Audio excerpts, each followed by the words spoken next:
જોઈએ હવે બે નિયમો જોયા આપણે ગતિના જે ન્યૂટન આપેલા છે. પહેલો નિયમ એ હતો કે બાહ્ય બળની ગેરહાજરીમાં એટલે કે કોઈ પદાર્થ ઉપર જ્યારે બાહ્ય બળ ન લાગતું હોય ત્યારે એ પદાર્થ જો સ્થિર હોય તો કેવો રહેશે? સ્થિર રહેશે. અને જો એ અચળ વેગથી ગતિ કરતો હશે તો પોતાની અચળ વેગથી ગતિ શું કરશે? એ ચાલુ રાખશે.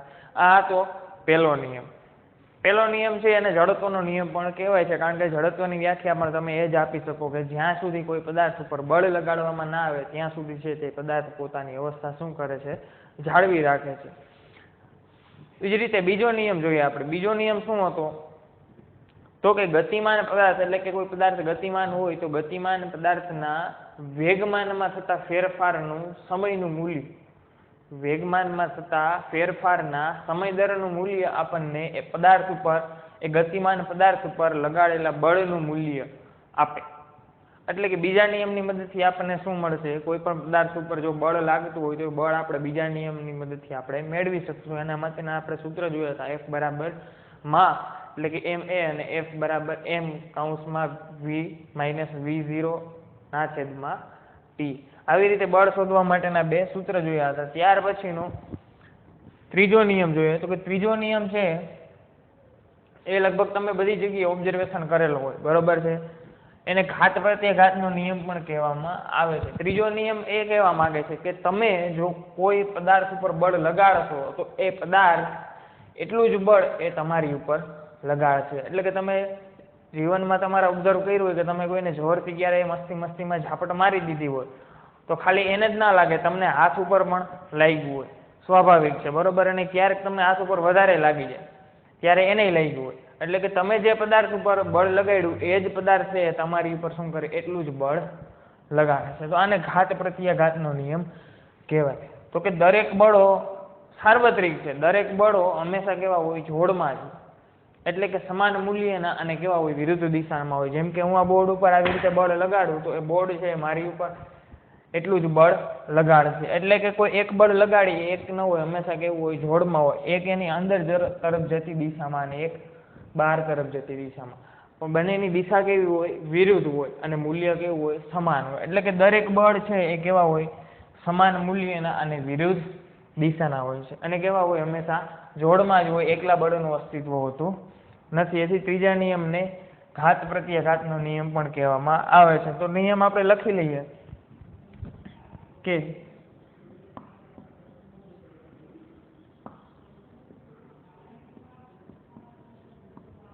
કોઈ એક પદાર્થ વડે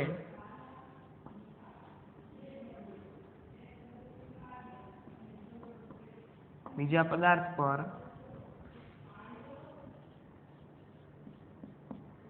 બળ લગાડતા તે પદાર્થ પહેલા પદાર્થ પર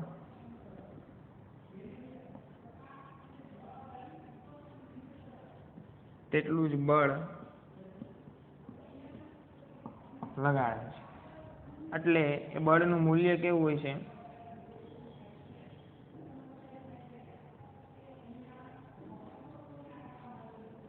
સમાન હોય છે. અને બંનેની દિશા કેવી હોય છે? એકબીજાની વિરુદ્ધ.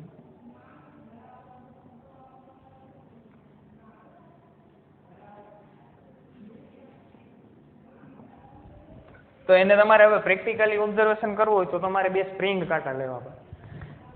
તો બે સ્પ્રિંગ કાંટા લઈને તમારે શું કરવાનું? આવી રીતે એક દિવાલ ઉપર એક સ્પ્રિંગ કાંટાને ફિક્સ કરી દેવાનો.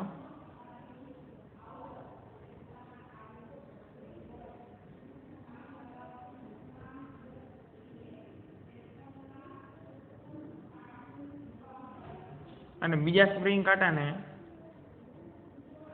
આ સ્પ્રિંગ કાંટા વડે જોડી દેવાનું.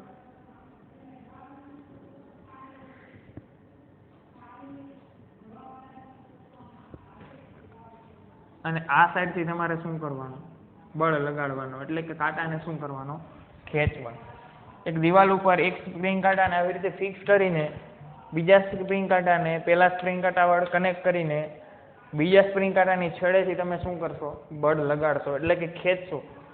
તો તમે જ્યારે બળ લગાડશો ત્યારે આ સ્પ્રિંગ કાંટાની અંદર અહીંયા શું જોવા મળશે? તમને અવલોકન જોવા મળશે. શું જોવા મળશે? અવલોકન જોવા મળશે, જે તમારા બળનું મૂલ્ય દળના સ્વરૂપમાં બતાવશે. આ સ્પ્રિંગ કાંટા હોય ઓબ્વિયસલી આપણને શું બતાવતા હોય? વજન બતાવતા હોય.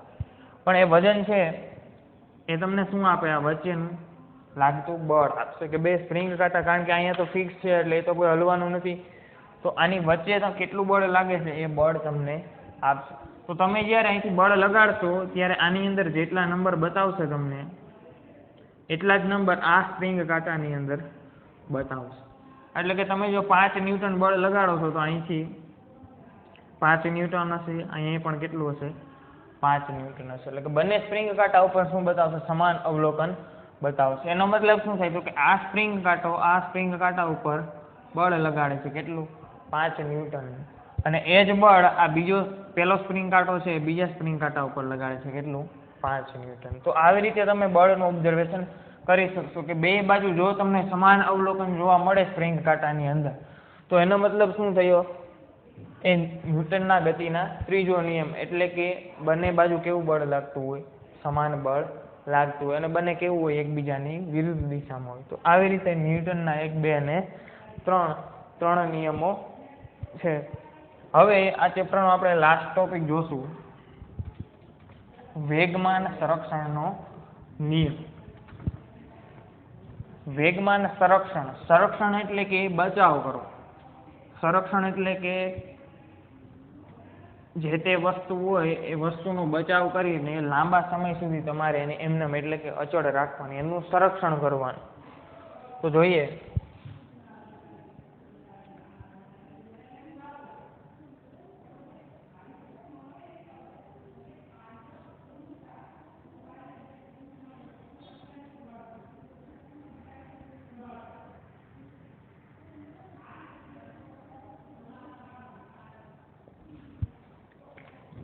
એટલે કે પ્રારંભમાં જે વસ્તુનું વેગમાન હોય એ જ વેગમાન અંતિમ સુધી રહે એને શું કહેવાય? વેગમાન સંરક્ષણ કહેવાય. તો વેગમાન સંરક્ષણનો નિયમ જોઈએ.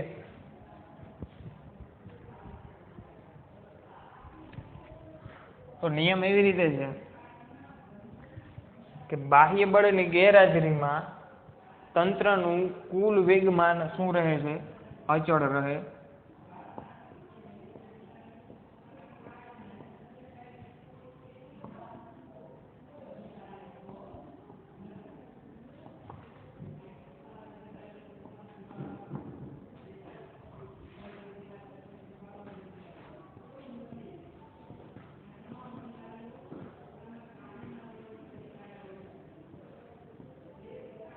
બાહ્ય બળની ગેરહાજરીમાં તંત્રનું કુલ વેગમાન કેવું રહે? અચળ રહેશે. એટલે કે જેટલું પહેલા હતું એટલું છેલ્લે સુધી રહે છે. હવે બાહ્ય બળ એટલે કે આપણે કોઈ પદાર્થને ધક્કો મારતા હોય, ખેંચતા હોય, એને શું કહેવાય? બાહ્ય બળ કહેવાય. તો કે તંત્ર એટલે કે આપણે સપોઝ કે આ રૂમની અંદર પ્રયોગ કરતા હોય તો આ રૂમ છે શું છે? તંત્ર છે. એની અંદર બાહ્ય કોઈ વાતાવરણની અસર થશે નહીં એવું આપણે તંત્ર બનાવેલું છે. એટલે કે તમે દિવાલ ઉપર બળ લગાડશો બહારની બાજુથી તો એ તંત્રની અંદર કંઈ ફરક પડશે નહીં. એટલે કે બાહ્ય બળની ગેરહાજરીમાં, એટલે કે આપણે કોઈ પણ પ્રકારનું બાહ્ય બળ લગાડતા નથી, તંત્રની અંદરનું એટલે કે રૂમની અંદર આપણે પ્રયોગ કરતા હોય એની અંદર કોઈ વસ્તુ ગતિમાન હોય તો એનું વેગમાન છે કેવું રહે? અચળ રહે પહેલેથી છેલ્લે સુધી. તો આ વેગમાન સંરક્ષણનો નિયમ છે એ ન્યૂટનની ગતિના બીજા અને ત્રીજા નિયમની મદદથી મેળવવામાં આવે છે.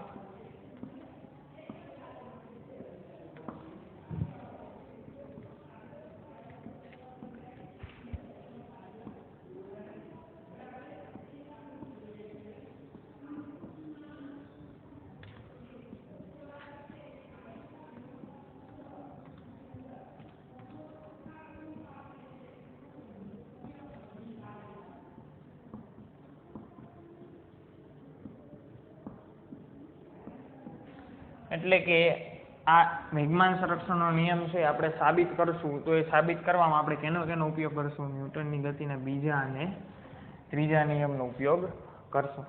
તો જોઈએ આપણે એક અલગ કરેલું તંત્ર છે, એ તંત્રની અંદર બે પદાર્થ છે, એટલે કે બે આપણે ગોળા લઈએ.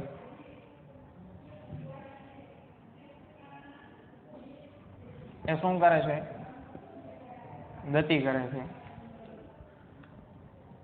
પેલા ગોળાનું દળ m1 વેગ એનો v1, આનું દળ m2 વેગ એનો v2. આ છે પ્રારંભિક સ્થિતિ, એટલે કે તંત્રની અંદર બે ગોળા છે m1 અને m2 દળના, જે v1 અને v2 જેટલા વેગથી શું કરે છે? તંત્રની અંદર ગતિ કરે છે. તો પ્રારંભમાં એટલે કે પ્રારંભિક અવસ્થામાં એનું વેગમાન કેટલું હશે? એટલે કે પ્રારંભિક વેગમાન કેટલું હશે?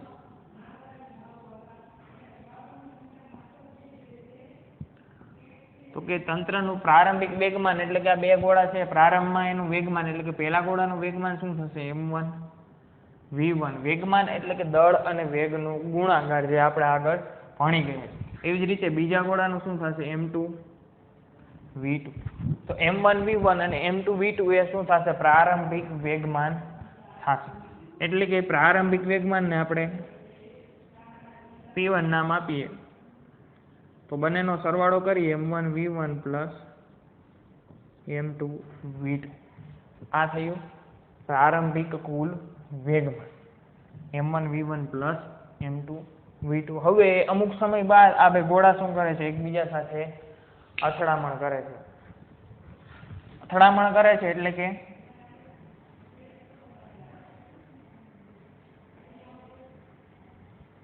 બે એકબીજા સાથે ભટકાય છે. આ m1 છે, આ m2 છે. એટલે કે ઓબ્વિયસલી પહેલા ગોળા વડે બીજા ગોળા ઉપર શું લાગે છે? બળ લાગે છે. બળ કેના ઉપર લાગે છે? બીજા ગોળા ઉપર. એટલે કે F2 કોના વડે લાગે? પહેલા વડે. F2 અને એની દિશા કઈ હોય? હા, એટલે કે પહેલા ગોળા વડે બીજા ગોળા ઉપર જો બળ લાગતું હોય તો બીજા ગોળાના વેગમાં શું થશે? ફેરફાર થવાનો. તો ત્રીજા નિયમ અનુસાર આપણે એ પણ જોયું કે ભાઈ બીજો ગોળો એ જ સમયે એટલું જ બળ કેના ઉપર લગાડશે? પહેલા ગોળા ઉપર લગાડશે. બળ કોના ઉપર લાગે છે? પહેલા ગોળા ઉપર. એટલે કે F1 કોના વડે લાગે છે? તો કે બીજા. હવે કોઈ પણ બળ લાગતું હોય, બરોબર છે, એને લખાય કેવી રીતે? સપોઝ કે આ કોઈ એક પદાર્થ વડે આ બીજા પદાર્થ ઉપર બળ લાગતું હોય, આ એક નંબરના પદાર્થ વડે બીજા નંબરના પદાર્થ ઉપર બળ લાગતું હોય તો એની દિશા કઈ હોય? બીજા ગોળાની બાજુ. બળ કેના ઉપર લાગે છે? બીજા ગોળા ઉપર. કોના વડે? પહેલા. તો આ પહેલા ગોળા વડે બીજા ગોળા પર બળ લાગે છે, એટલે કે આને કેમ લખાય? F2 એવી જ રીતે જો બીજા ગોળા વડે પહેલા ગોળા ઉપર લાગતું હોય તો એને કેવી રીતે લખાય? F1 એટલે કે લાગે છે કોના ઉપર? પહેલા ગોળા ઉપર. કોના વડે? બીજા વડે. F1 આવી રીતે લખશું. તો આપણે અહીંયા લખ્યું, બરોબર છે. તો ત્યાં તમે જોઈ શકો છો કે કેનો ઉપયોગ થયો? તો કે આની અંદર ન્યૂટનના ત્રીજા નિયમનો ઉપયોગ છે. કયા નિયમનો ઉપયોગ થયો? ત્રીજા નિયમનો ઉપયોગ થયો. એટલે કે પહેલા વડે જો બીજા ઉપર લાગતું હોય એ જ સમયે બીજા વડે કોના ઉપર લાગે છે? પહેલા ઉપર લાગે છે. હવે ભટકાઈને બંને એકબીજાથી ક્યાં વહી જશે? દૂર વહી જશે. એટલે કે એ ની કેવી થશે? અંતિમ સ્થિતિ થશે.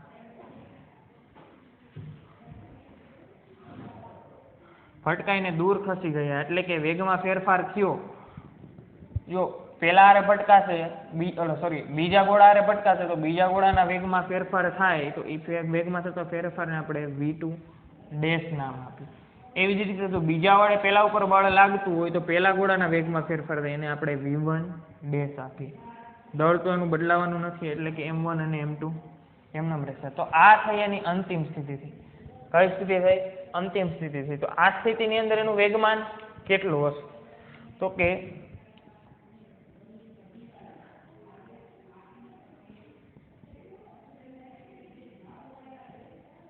કુલ અંતિમ વેગમાન કેટલું થાય? તો કે કુલ અંતિમ વેગમાન p2 બરાબર m1 v1 dash plus m2 v2 dash. આ કુલ પ્રારંભિક વેગમાન છે, આ કુલ અંતિમ વેગમાન છે. આ પ્રારંભની સ્થિતિ હતી. ત્યાર પછી ભટકાઈને શું થાય છે? છૂટા પડે એટલે કે એના વેગમાં શું થશે? ફેરફાર થશે, જેને આપણે ડેશ વડે દર્શાવ્યા.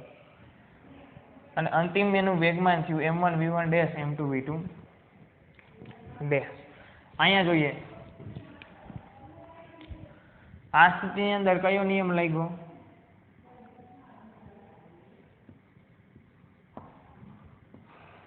ન્યૂટનના ત્રીજા નિયમ મુજબ, એટલે કે આ બે બળ કેવા હશે? સમાન મૂલ્યના અને વિરુદ્ધ દિશાના. કેવા હોય? સમાન મૂલ્યના અને વિરુદ્ધ દિશાના. તો એને આપણે આમ લખી શકીએ, F21 બરાબર F12. આ બે મૂલ્ય કેવા હોય? સમાન હોય. દિશા વિરુદ્ધ હોય એને દર્શાવી હોય તો અહીંયા શું મૂકી શકીએ આપણે? માઇનસ નિશાની મૂકી શકીએ. તો સમાન મૂલ્યના અને વિરુદ્ધ દિશામાં આ થયો ન્યૂટનનો ત્રીજો નિયમ. હવે આપણે બીજા નિયમની મદદથી એનું વિશ્લેષણ કરીએ. એટલે કે F21 એટલે કે પેલા ગોળા વડે કેના ઉપર બળ લાગે છે? બીજા ઉપર. તો વેગમાં કેના ફેરફાર થાય? બીજા ગોળાના. દળ કેનું લેવાનું થાય? બીજાનું. તો કે m2 બરાબર બીજા ગોળાના વેગમાં ફેરફાર થયો એટલે કે અંતિમ વેગ કેટલો છે? v2 ડેશ અને પ્રારંભિક છે v2. એ માટે લાગતો સમય t. માઇનસ નિશાની એમનેમ બીજા ગોળા વડે પેલા ગોળા ઉપર બળ લાગે, બીજા વડે પેલામાં લાગતું હોય તો પેલાના વેગમાં શું થાય? ફેરફાર થાય. તો અંતિમ વેગ v1 ડેશ અને પ્રારંભિક વેગ v1. m1 પેલાનો વેગ પેલાનો વેગ અંતિમ વેગ માઇનસ પ્રારંભિક વેગના છેદમાં સમય. અથડામણ દરમિયાન સમયગાળો બંનેનો કેવો હશે? સમાન હશે. તો સમય આપણે કેવો આવે? બે સમાન આવે. તો સમય કેન્સલ કરીએ, m2 ની અંદર ગુણાવી દઈએ તો m2 v2 dash minus m2 v2 minus એમનેમ રાખીએ પેલા m1 v1 dash minus m1 v1. હવે આપણે માઇનસ ની અંદર ગુણાવી દઈએ એટલે m2 v2 dash minus m2 v2 બરાબર minus m1 v1 dash minus minus plus એટલે કે શું થશે? m1 v1. હવે આ છે અને બરાબરની આ બાજુ આવવા દઈએ અને આ માઇનસ છે અને બરાબરની સામેની બાજુ આવવા દઈએ તો આપણને શું મળશે? m2 v2 dash plus m1 v1 dash બરાબર m1 v1 plus m2 v2. તો આના ઉપરથી તમે જોઈ શકો છો m1 v1 dash plus m2 v2 એટલે કે આ શું થયું? કુલ અંતિમ વેગમાન m1 v1 plus m2 v2 m1 v1 plus m2 v2 આ થયું કુલ પ્રારંભિક વેગમાન. તો કુલ અંતિમ વેગમાન અને કુલ પ્રારંભિક વેગમાન બંને કેવા મળે? સમાન મળે છે. જે આપણને સાબિતી આપે છે વેગમાન સંરક્ષણના નિયમની કે ભાઈ તંત્રની અંદર કુલ અંતિમ વેગમાન એ જ હોય.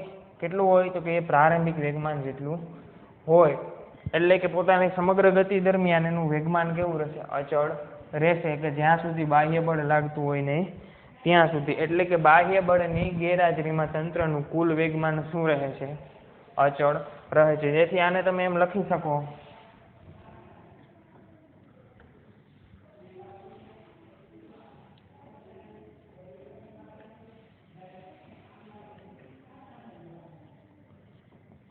કુલ અંતિમ વેગમાન બરાબર કુલ પ્રારંભિક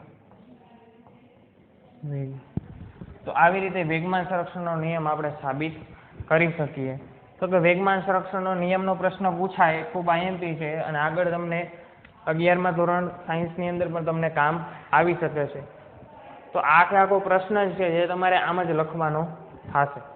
બરોબર, 4 માર્કનો આ પ્રશ્ન પૂછાઈ શકે. એટલે કે પહેલા આ બે વાક્ય લખવા ખાસ જરૂરી છે. તો કે બાહ્ય બળની ગેરહાજરીમાં તંત્રનું કુલ વેગમાન કેવું રહે છે? અચળ રહે છે. ત્યાર પછી ન્યૂટનની ગતિના બીજા અને ત્રીજા નિયમની મદદથી આપણે વેગમાન સંરક્ષણનો નિયમ શું કરી શકીએ?